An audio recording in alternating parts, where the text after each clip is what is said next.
I'm out front of the Wheeler High School where over the weekend a student was arrested for calling a terroristic threat to the school. Now we see this happen a lot right after a school shooting where there's lots of copycats, but I want you to understand this is serious and you will not get away with it. Over 20 people this weekend between the ages of 12 and 17 were arrested for terroristic threats, calling in threats to their school.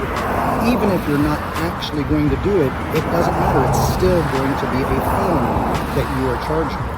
In one instance, somebody copied a picture of a gun off of Google and they don't actually possess the gun. That's not a defense. That doesn't mean that this isn't serious. The schools have to take these threats seriously. They will call the cops and you will get in trouble.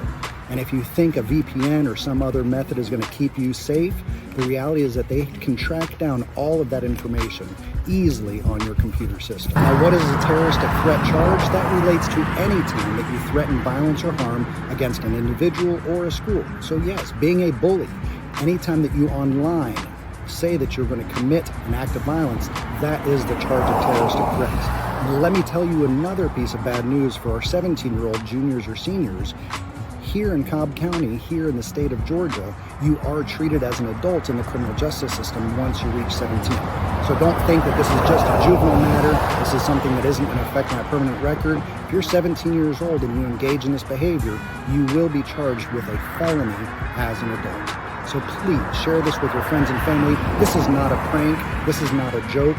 In this day and age, every single one of these charges has to be taken seriously because, as we saw in the recent Georgia shooting, if they had been able to complete their investigation in time, they could have prevented that violent act. So make sure that you are seriously looking over your kids' internet behaviors and patterns. Students, make sure that you are reporting these to your counselors and to your school resource officers because these are no jokes. And for those of you thinking about engaging in this behavior, it is a felony charge.